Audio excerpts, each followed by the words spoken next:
Coming up on Business Live, gas tanker drivers call off strike, a move expected to end sudden shortage of product on the market as government takes steps to address their concerns. Also, government advances $200 million to ECG to improve its market offering. We have the details. And the UK government offers £450,000 to revive Ghana's local pharmaceutical industry. We have the details there as well. All these and more after the break. Do stay tuned in.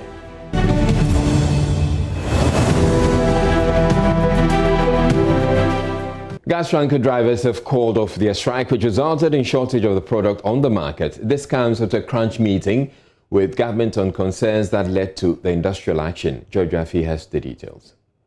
According to the release from the Ministry of Employment and Labour Relations, the drivers have called up their strike, which started last Thursday. According to the ministry, government is taking steps to address all their concerns, which led to them parking their trucks and refusing to move the products to the various destinations and depots. The Minister for Employment and Labour Relations in the press release also assured all stakeholders in the industry to stay calm as government works to deal with all their issues raised. The communication is coming after a meeting with all the players in the industry, which included the General Transport Petroleum and Chemical Workers Union, Gas Tanker Drivers Union, and the Petroleum Tanker Union. The action by these drivers resulted in shortage of the products in some parts of Accra. The decision to end the strike could bring some relief to homes and some commercial outlets that depended heavily on the product. For some industry watchers, it's the hope that this could be the final move to address all the concerns of these drivers who don't experience the strike soon when things delay. Well, the impact of the strike by tanker drivers nationwide is still in effect in some parts of the Kumasi metropolis. Despite the announcement that the strike has been called off, there is still no gas supply in the region. Consumers of the product are still stranded. Prince Appiah has been monitoring the situation in Kumasi and reports.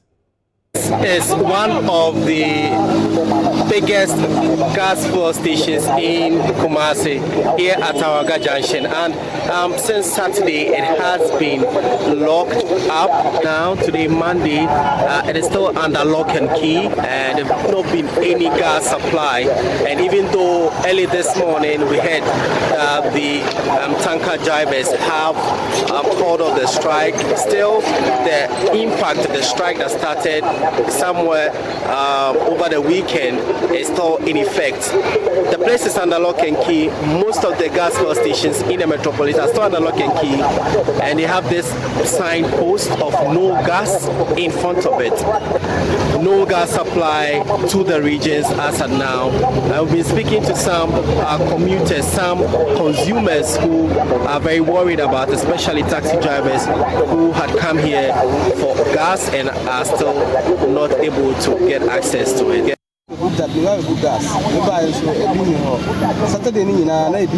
I came here over the weekend and I did not get any gas to buy. Today is Monday and I'm surprised there's no gas.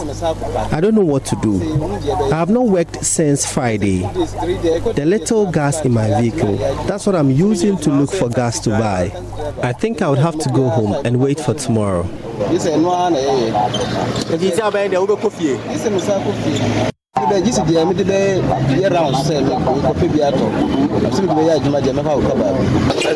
lot of the fuel stations are yet to get supply, and so a lot of consumers are still stranded. A lot of consumers are unable to get the gas for their domestic and commercial uses. And so the situation here in the Ashanti region, the Kumasi metropolis specifically, is that the effect of the strike is still ongoing, and still there are no gas supply in the region. My name is Prince Appiah, reporting from Kumasi. Now, government says it has advanced about $200 million to the Electricity Company of Ghana to improve its market offering. This was after it settled all of its indebtedness to the company, including the 2.63 billion cedis it inherited on assumption of office. The Deputy Minister of Energy, Joseph Kujo, disclosed this information to Joy Business at the 4th edition of the Ghana Energy Awards organized in Accra. More in the following report. The Deputy Energy Minister also told Joy Business that ECG's coffers holds a credit balance of 500 million cedis. This, he says, forms part of government's efforts to address the woes of the sector. Indebtedness has been settled and a credit balance of 500 million Ghana cedis paid to ECG. So on that footing, which had become a burden for the utility, national utility ECG, this made it possible for ECG to operate soundly and to make sure that it's always continuing to supply us with electricity. And in addition, $200 million have been provided for, approved for ECG to replace its obsolete equipment. When was this approved? Just about a month ago or so. Yeah. Okay. So all these efforts. Chairman of the GEA awarding panel, Dr. Kwame Ampofu, noted that the choice of theme for the event, Excelling in Crisis, the energy sector in the COVID-19 era, was to highlight the performance of businesses in the energy sector amid the COVID-19 pandemic. This theme was chosen after careful deliberation by the Awards Directorate together with the awarding panel. Our choice of theme is to throw light on the difficult and uncertain physical, emotional, and traumatic environment caused by COVID-19 that businesses, including the energy sector, have had to contend with to get our country going. That definitely is Mr. Kweku Awotri. Please do one more big round of applause, ladies and gentlemen. Lifetime Achievement Award was bestowed on Kweku Ando Awotri, board chairman of the Volta River Authority and the Multimedia Group. I served with him on the board of the Volta River Authority, and he asked me to receive this on his behalf. And I'm very, very happy to be part of this auspicious occasion, and the message will be sent directly to him. Thank you very much for the honor done, Mr. Kweku Awotri, who thoroughly deserves this acclamation. Thanks a lot. Other awards include the Outstanding Initiative to the Private Sector Fund and Exemplary Leadership Awards that went to Senyo Hosi, among others. Business Development Minister Dr. Ibrahim Mohamed Awal has revealed that processes are underway to introduce a startup bill that will create a conducive environment for small businesses in the country.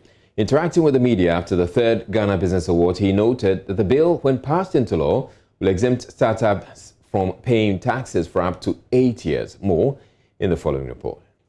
The startup bill, according to the minister, Dr. Ibrahim Mohamed Awal, will not only boost the growth of small businesses, but also make entrepreneurship more attractive to the youth, thereby broadening the nation's economy. In the next few weeks, we are going to present a bill to Cabinet, a startup bill, where this bill will seek to provide tax credit, tax holiday for startups up to 8 years. So I want startups, when you start a business for 8 to 10 years, you not pay taxes. Essence to encourage young people to grow, plow back the business, profit, and expand the business. Talking about this startup bill, at what stage is it now, and what informed your decision to come up with this bill? We say in Ghana, the small businesses constitute about 80% of it, and they contribute about 65% to GDP. But the startup economy is not the best in this country. One business startup, they don't last. The statistics show that only 50% of businesses go beyond their founders, and it's very bad. It means that out of every 100 businesses, only 15 survive when the founders exit either death or retirement. This is not good. Speaking on government's plan for small and medium enterprises amidst the COVID-19 pandemic, Dr. Awal disclosed SME's mobile clinic will be introduced to visit and educate all operators across the country. Because of the pandemic, we are going to start what we call the mobile SME clinic, where we'll send mobile business about services to all SMEs in the country. The first 3 months, targeting 1 million SMEs, build their capacity so that they can get back to business, create jobs for the young people. The pharmaceutical market in Ghana is currently estimated at $600 million, with a compound annual growth rate of 13.9%. However, local production supplies only 33% of the national essential medicines requirement. In dealing with the challenge in the COVID-19 pandemic, the UK government assigned a support measure for Ghana's local pharmaceutical industry, totaling £450,000. Charles Aite has more in this report. With about 38 pharmaceutical manufacturing companies, Ghana's pharmaceutical manufacturing is considered among the most vibrant within the ECOWAS sub-region. The coming on board of aid from the UK government is expected to make the drugs industry in Ghana more viable. Here's Development Director of the Foreign Commonwealth Development Office, Philip Smith. We've also provided technical assistance for some of the policy discussions around the Ghana pharmaceutical development strategy. Ladies and gentlemen, in early 2020, when COVID emerged as a global health crisis, many countries were confronted with shortages of essential medicines. This was, of course, exacerbated by global travel restrictions, which in turn impacted supply chains for essential pharmaceutical ingredients. The Trade Minister, Alan Tremontin, stated that the COVID-19 support will ensure that the sector continues to operate at optimal capacity, thereby reducing the projected job losses. The support will ensure that the sector continues to operate at optimal capacity, thereby reducing the projected job losses. The support being provided to the sector includes support to pharmaceutical companies aimed at mitigating the impact of price escalation of APIs. Meanwhile, Harrison K. Abuchiate, chairman of the Ghana National Chamber of Pharmacy, has challenged the pharmaceutical industry to take advantage of this aid. This is a good opportunity to show investors that there's a market in Ghana, and this is the plan we have. Some people don't have those plans. We have a plan that if they can support us, first to get the facility, which is the enclave, then we go to equipment. We are thinking of training personnel. The highlight of the support being provided to the sector, which includes support to pharma companies aimed at mitigating the impact of price escalation of essential medicines covering treatment and management of COVID-19 and other diseases. Also to support the Chamber of Pharmacy for advocacy during the post-COVID-19 crisis, among others. Watching Business Hour, we're taking a quick break. Do stay tuned in. We're back in a bit.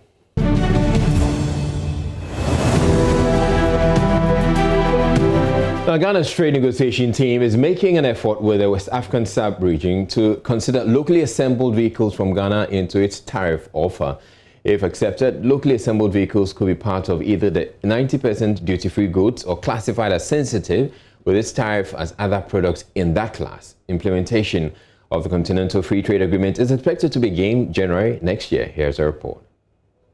With few months to begin the implementation of the African Continental Free Trade Agreement, Ghana is expected to join the Economic Community of West Africa in submitting a uniform tariff offer for consideration. According to Assistant Commissioner in charge of AFCFTA Affairs at the Ghana Revenue Authority, Fetchin Akoto, the discussion of the automobile industry has been on the table of the team from Ghana.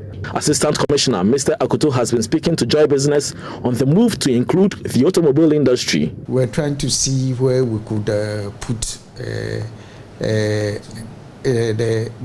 our automobile industry. And then secondly, the issue of the threshold. The threshold, the rule has been agreed on, that's VNOM, value of non-originating materials. But the issue of the threshold, percentage threshold, that we'll have to add over here in Ghana that can qualify those cars to trade in Africa has not been agreed on yet.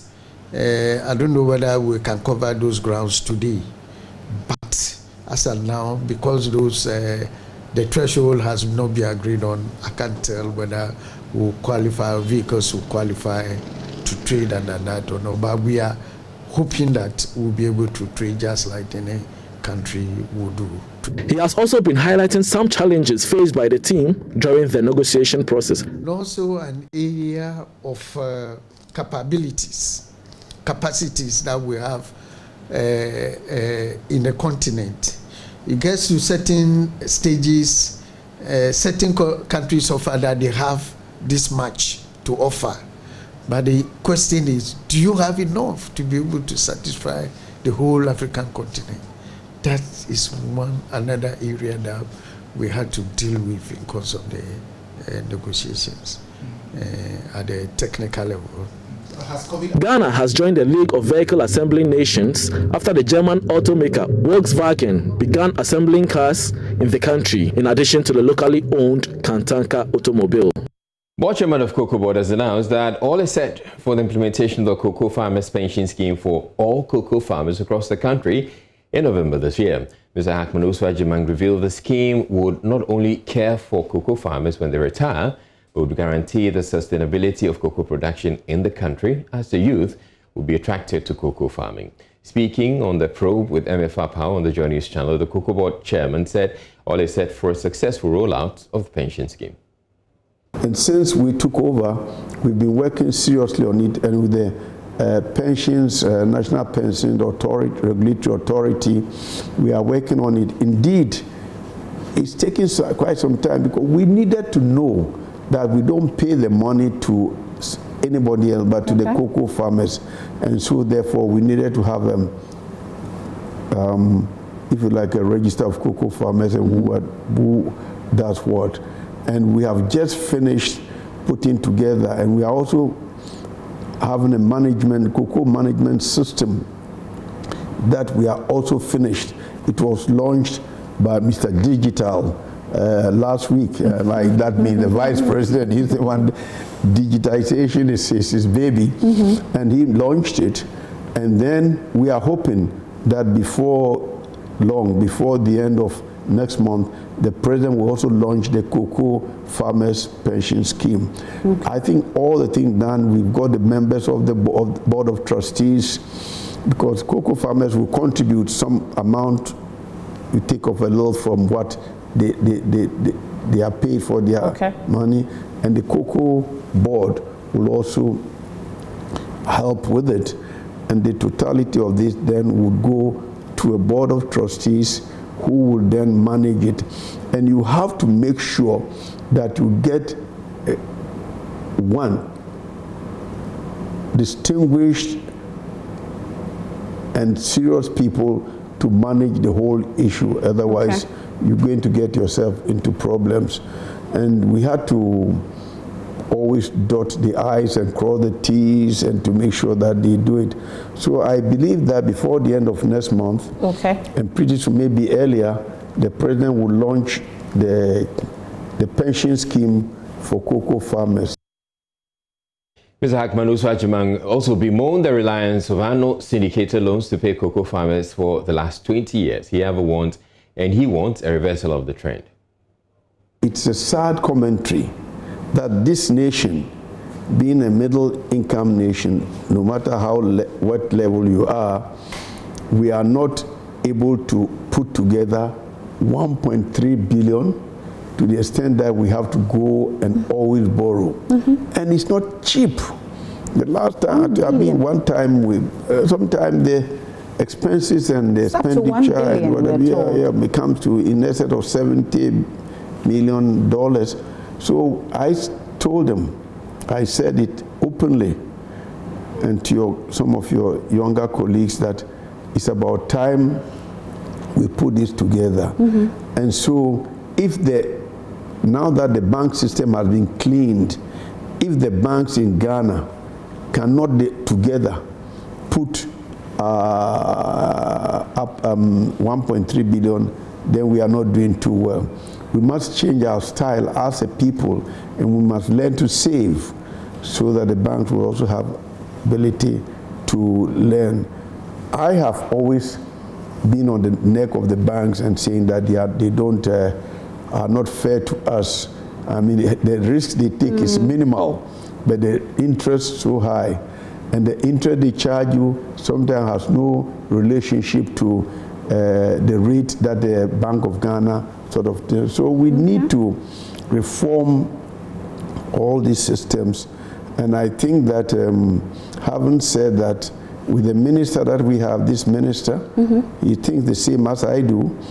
And then that we think we should be able to as soon as possible, begin to mobilize funds within the country for this. I have no pride at all in saying that we've been doing this for 20 years. No, we shouldn't be doing that at all. Okay. We should, by now, be able to find the money and pay the farmers. Our title sponsor for this year's JoyNews Habitat Fair, EcoBank Ghana, is giving potential homeowners the opportunity to open a mortgage account at the Accra International Conference Center. The move, according to the bank, is to afford customers a stress-free process in acquiring their dream houses during the event. This year's event, which commences on the 6th of this month, is under the theme Affordable Housing Beyond the Rhetoric. Head of Personal Banking at EcoBank Ghana, Kwesi Atobra, has been speaking with Joy Business about some other offerings from the bank during the fair. Reducing housing deficit in Ghana through our own initiatives was something that was good, and that's what's different about this year's before now JoyNews Habitat Fair. It's now EcoBank JoyNews Habitat Fair. And if you're coming for the fair, we are not just going to talk about the mortgages and asset. We are bringing all the other products that we have on board as well. So when you come and you visit EcoBank, you can open an account there, and then you can request for a loan if you already have an account. Of course, if you are not our customer, then we would want to onboard you, and for you to become our customer, then we can also open up and let you know all the other things that are available. You're also saying that you can be able to open an account right and there? There and there. We have an account called the Express account. All you need to open that account is your phone number. So you onboard it right there. Then later on, if you want to upgrade to a full-fledged account, you can walk into any of our branches or even go online to ecobank.com and then complete an account opening form right from the comfort of your home. You can do all of that. Well, the bank has also been providing some tips to middle and low-income earners on making a choice of acquiring a home. Here's Regina Fori from the Group Marketing Department of EcoBank Ghana. The first thing for me, I was just telling my colleagues this morning, I think it's orientation about what kind of houses we need to have as a people, right? All of us grew up with the extended family. Most of the time where maybe our grandparents, let me use my grandparents, was a extended family kind of system. And so you live in a house with so many people, and therefore you see the typical compound houses with a lot of space. We have gotten to a state where we are becoming more nuclear, so that communal living is almost not in existence anymore. It's you, your spouse, or you and your sibling. We need to think along that same lines when we are thinking about having your first house, right? If you went to rent a house, what kind of house would you be renting? It will probably be 1 bedroom, 2 bedroom with a living room. So if you are starting your life as a young man, as a young woman, and you want to get a house, it should be that same thinking. Where can I get a decent 2-bedroom house with a living room, good enough space that I can move around, even have some little parties and gigs with my girls or my boys if I need to. That is how you need to think. Once you think about it that way, then you come to EcoBank, and then we'll help you. We'll look at how much you earn. Then we'll tell you that given this amount of salary you take every month, this is how much we can give to you as a mortgage loan, and this is how much you pay monthly, and this is how long it's going to take you to pay. And I think the beauty of this is that it is not, sometimes it could be a fixed rate, sometimes it could be varied. However, when your circumstances change as a young man or young woman, then that can also change. So you can have your first home by the time before you are even 30. After 30, when you are advancing in your career or in your own business and you want to have a second one, you have a second one, and then progress on that. Life is progressive. And that'll be all for Business Live for today. I'm Israelite. Thank you very much for watching. Have a good evening, but do make it 8. I'm coming up with JoyNews Prime at 7 p.m. That's about an hour and a half from now. Stay tuned in.